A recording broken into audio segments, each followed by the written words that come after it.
Hello, I am Holly Chapman, and I would say that I identify as bisexual. Hi, I'm Will Baker, and I am a gay man. I am a 23-year-old gay man. I identify as gay. Feminist theory is a very broad theory that investigates many topics, to include gender roles, sexuality, and stereotypes, and how they affect individuals in society.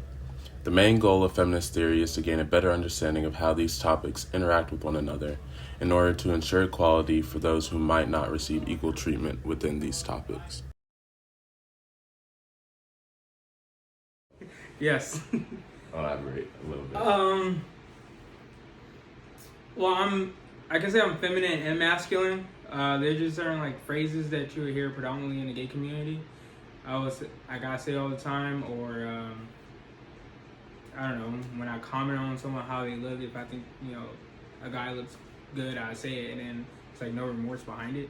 I would say that women normally assume my sexuality based off of the way that I dress and my mannerisms, but men typically do not.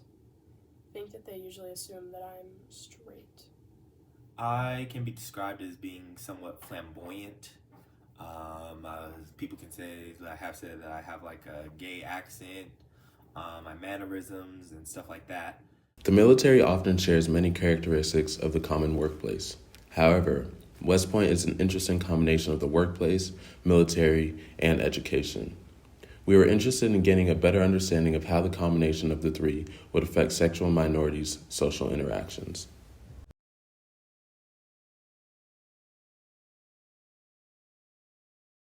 In some ways, probably my sexuality has affected my social capital. I think it was worse in the last company I was in because um, I was a plebe and a yuck, and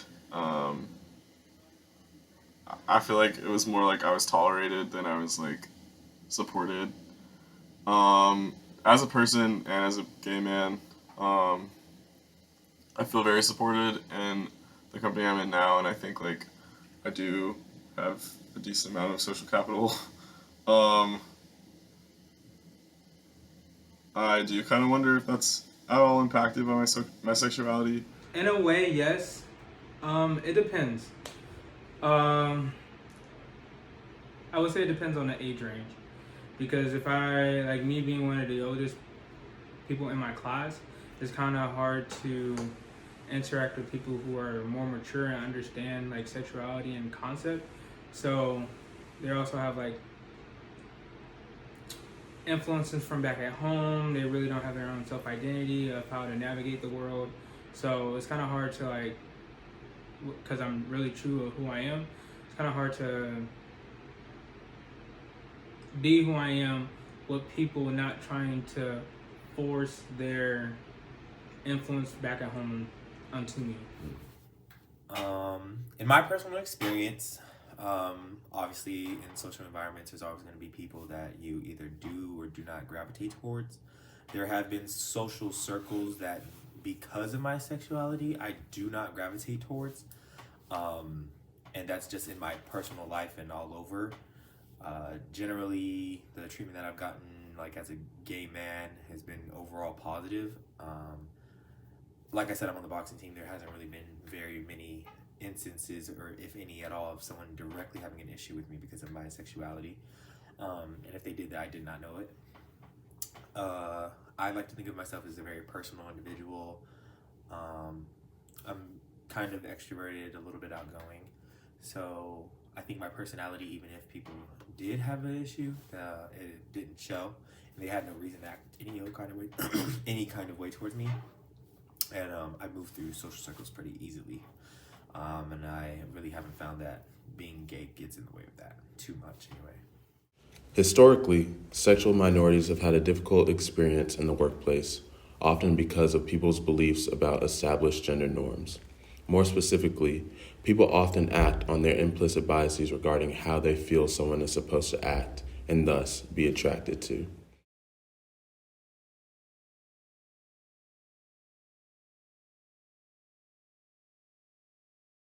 There's certain things that I would say people will say is more acceptable of a masculine culture. Like there's certain things that are expected of men, and there are things that are expected of women, and then certain things that I do that you might not see other men do, and I do them, and people be looking at me like I'm crazy. For instance, if I have something hanging off my backpack that has to deal with like pride, right? People will correct me on that rather than making the standard correction of no, you're not allowed to have things affixed to your backpack, right? They just point that out because it's what stood out to them, and it just like kind of it makes me want to conform to the societal norms, but at the same time it's just like people are just gonna be ignorant. Yeah, I would definitely say that I have been affected by gender norms while I go to school here. I think, like, I feel like when I'm outside of West Point, I don't really necessarily feel like a gay person, or I mean, I'm still gay, but like I don't feel like I'm like as quote unquote different. But I feel like here people can easily see that I'm gay, because I guess I just don't fit into this like hyper like masculine macho culture that we have here sometimes. And like another thing is there's kind of like in company there's like the girls and there's the guys, and like being gay is interesting because you're like between the two. Like all the girls are close to the girls and the guys are close to the guys, and like I'm close to the girls and also the guys, so it is like this like interesting in between. I feel like the standard gender norms do not really affect the way that I act in uniform. The following statistics highlight some of the difficulties that sexual minorities often experience in the workplace. 46% of LGBTQIA+ workers have experienced unfair treatment at work at some point in their lives. Additionally, 38% of LGBTQIA employees reported experiencing harassment at work. Lastly, 34% of LGBTQIA+ employees have left a job due to treatment by their employer.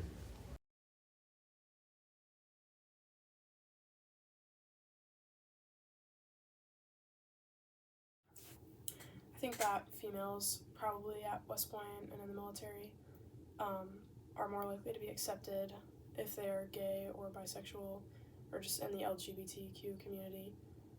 Whereas I think for men it's probably a little bit harder because they face harsher judgments from peers and I would say like authority figures, everybody. This week there was a like gay pride luncheon thing, and my RTO, the soup, and the dean were all there to support the gay community. So that was really awesome to see. So I think like there is kind of a drive for that like non-inclusive culture to change. Being programs such as Sharp and EO kind of make a framework of an accepting environment, and it's pretty easy to, you know, if someone is being like outwardly hateful specifically because of sexual orientation or something like that, it's like very easy to point them out. In a sense, yes, but I feel like the academy has the same atmosphere as the rest of the world. Like you have the people who are, you know, that disagree with you, but they disagree behind your back, and that's why you have like things anonymous platforms like Yodel, for example, where people would just say like hateful things, but they won't outwardly express it. And I think that's what kind of structure the atmosphere here, because we're all in the military, and you know you just can't say certain things out loud because you can get EO'd or things of nature. So they kind of just repent from saying what they really want to say, but you can kind of feel it, like you just feel it in the atmosphere, and you just have to gauge based off of that how you're going to interact around certain people.